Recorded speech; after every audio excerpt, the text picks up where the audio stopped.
আসসালামু আলাইকুম। কি অবস্থা ভাই বেদা? অবস্থাটা কি? পরকীয়ার কারণে মা তার নিজের ছেলেকে মাইরা ফেলাইছে। জি, ঘটনা হইলো মাদারীপুরে। ঠিক আছে, এই যে ছেলেটাকে দেখতেছেন, এই ছেলেটাই মারা গেছে। মা পরকীয়া করতেছে, এই ছেলের মা। এই ছেলের বাবা থাকে মালয়েশিয়াতে। 2 বছর আগে সে আইসা আবার চলে গেছে। তার মা মনে করেন যে তার চাচা শ্বশুরের লগে সম্পর্কে জড়াই গেছে। জি, চাচা শ্বশুরের সাথে সম্পর্কে জড়াইয়া তারপর সে ঢাকা গেছে, তার সাথে ঢাকা যায় এই ছেলে মনে করছে বাধা হইয়া দাঁড়াইবে, সেই জন্য ছেলেকে মাইরা ফেলাইছে। নিজের সন্তানকে মাইরা ফেলাইছে তার মা।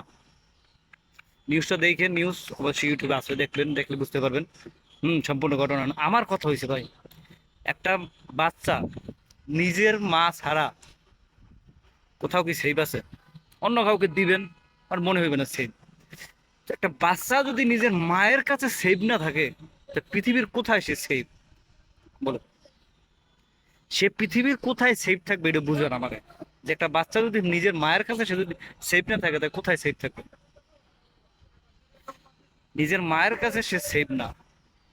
ঠিক আছে, বর্তমান দুনিয়াটা এই হয়ে গেছে। পরকীয়া, পরকীয়া জিনিসটা এমন ভাবে ছড়াইয়ে গেছে মানুষের মাঝে। ঠিক আছে, বিশেষ করে এগুলো প্রবাসী বউরাই করে। এটা স্বাভাবিক। বিয়ের সাথে আমি করি নাই, আছি প্রবাসী আছি, সৌদিতেই আছি এই যে। ঠিক আছে, সৌদিতেই আছি, প্রবাসী আছি, বিয়ে শাদী করি নাই। কিন্তু মেয়ে আইতেছে বিয়ে করলাম, বাইরে যাব না বা থাকবো না এরকম। বাকিটা উপর আল্লাহর ইচ্ছা, যদি কপালে থাকে ভাই। আমি যে এরকম বলবো ভাই, হম, কপালে আল্লাহ কি লিখকে রাখছে এটা আপনিও জানেন না, আমিও জানি না। কিন্তু ওইরকম চিন্তা ভাবনা নাই, বা আমার মতো যারা বিয়ে শাদী করেন নাই তারা একটা কথাই বলবো, বিয়ে শাদী করলে প্রবাসের দরকার নাই। দেশে বসে কামলা দিবেন, চারটা খাইবেন, ভালো থাকবেন, বিয়ে করে। কিন্তু বিয়ের আগে যান, সমস্যা নেই, করেন, কষ্ট ক্লাস করেন বিয়ের আগে, বিয়ের পরে করেন। এই যে ঘটনাগুলো, এগুলো দ্বারা আমাদের শিক্ষা। ঠিক আছে, এখন আমার কথা হইলো ভাই, একটা বাচ্চা যদি তার মায়ের কাছে সেফ না থাকে, দুনিয়া কোথায় সেফ থাকবে? তাহলে আপনার ভাবেন, একটা পরকীয়া কি পরিমাণে খারাপ, বা কিভাবে ছড়াই গেছে মানুষের ভিতরে পরকীয়া। পরকীয়ার কারণে নিজের ছেলেকে মনে করেন যে আপনার মাইরা ফেলাইছে তার মা।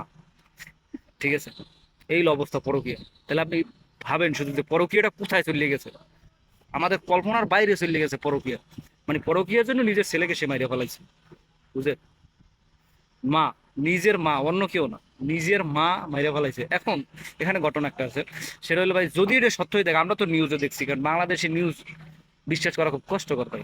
যদি ঘটনা তদন্তের পর সত্য হইয়া থাকে, তাহলে এই দেশের, বাংলাদেশের আইন অনুসারে যে শাস্তি করে ওইটাই যেন সে পায়। ঠিক আছে, এমন শাস্তি দেন যাতে এই ঘটনা কেউ না ঘটায়। যদি ঘটনা সত্য হইয়া থাকে, তাহলে এই কাম যেন কোনো শালার পুতে, কোনো শালার বেড়ি না করে। এটা দেখাই দেন মানুষকে, যে নিজের ছেলেকে নিজের মা কিভাবে মারে শুধুমাত্র পরকীয়ার জন্য। ভাই, এটা তো কল্পনার বাইরে, এটা তো কল্পনাই করা যায় না। মানে আমি তো নিউজটা দেখে আমি কল্পনাই আনতে পারি, এটা কিভাবে সম্ভব যে নিজের মা তার ছেলের মাইরা ফেলায়? অসম্ভব ব্যাপার। এটা কল্পনা করা অসম্ভব ভাই, এটা মানা যায় না ভাই এগুলো। মানে দেশে কি পরিমাণে পরকীয়া ছড়াই গেছে আপনি ভাবতে পারেন? মানে এটা দ্বারা বুঝলাম যে ভাই, দুনিয়াতে সন্তানও আপন না, পরকীয়ার কাছে সন্তানও কিছু না। আগে পরকীয়া, তারপর সন্তান। মানে সন্তান যদি বাধা হয়, তা সন্তানকেও মারতে দ্বিধাবোধ করে না। পরকীয়া এমন একটা জায়গায় চলে গেছে, আল্লাহ জানে ভাই সামনে কি দেখবো। কারণ বাংলাদেশি বহুত মানুষ এখন বিদেশ যাইতেছে, বহুত মানুষ সৌদি আসতেছে, মালয়েশিয়া যাইতেছে, বহুত। কি করবো, দেশে টাকা নাই, বউ বাচ্চার জন্যই তো যাইতেছে, ফ্যামিলির জন্যই তো যাইতেছে। যদি নিজের চিন্তা করতে একটা মানুষ, তাহলে তার বিদেশ যাওয়া লাগে? হ্যাঁ, নিজের চিন্তা করলে বিদেশ যাওয়া লাগে? দেশে যে টাকা কামাতে ভরপুর রাজার হাল চলে যায়। যেই ফ্যামিলির জন্য, যেই বউর জন্য যায় বিদেশ, সেই বউ বড় কে করে নিজের বাচ্চাকে মাইরা ফেলায়। আল্লাহ তাকে, যে লোকের এই ঘটনা হয়েছে, যার বউ করছে, যার ছেলে মারা গেছে, আমি জানি না এখন তার কি অবস্থা। আমি আল্লাহর কাছে এটাই যে তাকে শান্ত থাকার, তাকে সুস্থ থাকার তৌফিক দান করে। আল্লাহ, আমি হাসতেছি বা ধরছি, এটা মাদারি করে হয়েছে, এটা কোনো ব্যাপার না ভাই। আপনার আমার বাড়ির পাশে হয়ে দিবে কখন, এটা আপনি ভাবতেও পারবেন না। যে কোনো সময় হয়ে যেতে পারে, যে কোনো সময়। ঠিক আছে, এখন অ্যাভেলেবেল, এগুলো এখন অ্যাভেলেবেল হয়ে গেছে, নর্মাল ব্যাপার হয়ে গেছে। নিউজে দেখতেছেন, 2 দিন পর দেখবেন, মনে করেন যে আপনার বাড়ির পাশে এই ঘটনা ঘটতে গেছে। কিছু করার নাই।